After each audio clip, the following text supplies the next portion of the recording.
Say your bio in 100 words or less, gotta say. Okay.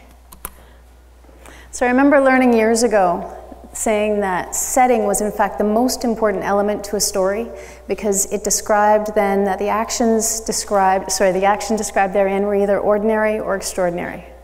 I've interpreted in a lot of settings from the ordinary to the extraordinary, and in each one my mind is busily working doing this, trying to figure out the most culturally appropriate message equivalent comment or phrase in the right target language, and always adding the right the right affect and tone. But every time, do you know that my mic is off?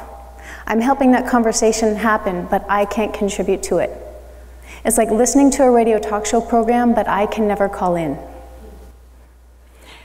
To do my job well requires a lot of study of both languages and cultures. It's a lot of fun, it's very exciting, it's ever demanding.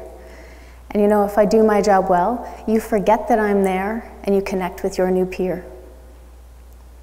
So when I bring your words to life on my hands, or you hear the deaf person's perspective thrown through my voice, it's a beautiful thing. But I can't contribute, but that is right, and that is ethical, and that is professional.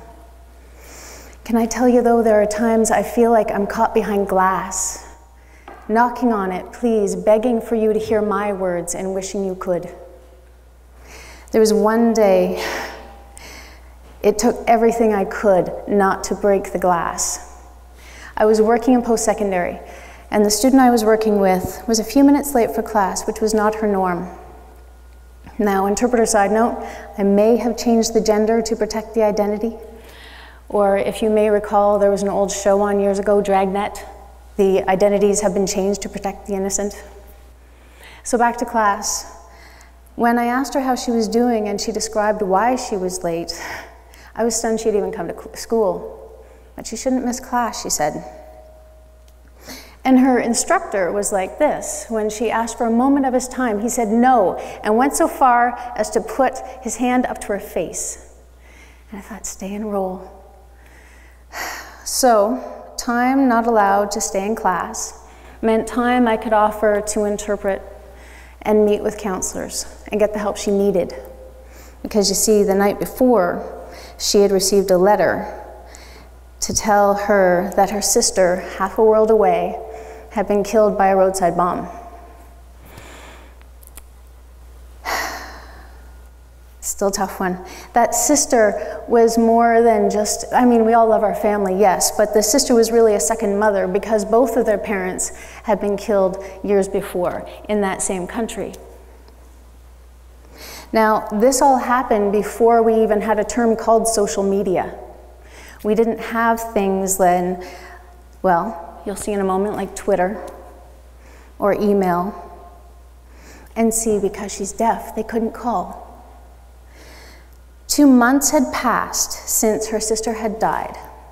The funeral was had, the mourning begun, family time shared there. All of this was signed and sealed before that letter was delivered for her to read here in Canada alone. Now that was an extraordinary day. At least I felt that I could have some impact by interpreting the compassionate words of counselors, or even just sitting beside her in plastic waiting room chairs. I will say though, it's hard to show you care by getting out of the way. Now, there are really good days that I have, I'll tell you, and there are ones that I am laughing in the car on the way home. And for these, I love my job. I find what mostly makes me want to knock on the glass are the misunderstandings and just cultural differences. And it's so hard to watch this train wreck happen in conversation in front of me as I'm interpreting it, and it's all preventable.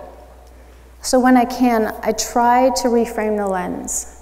I try ever so respectfully, when I'm given these lessons in patience, to basically say the reason that I'm here is because two people who don't share the same language, they want to try to communicate, and spoken English is poorly designed for people who are deaf.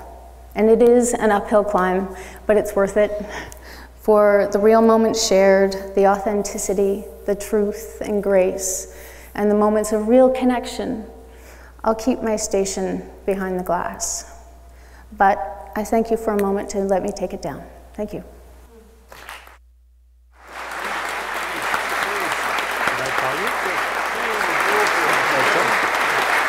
Great job.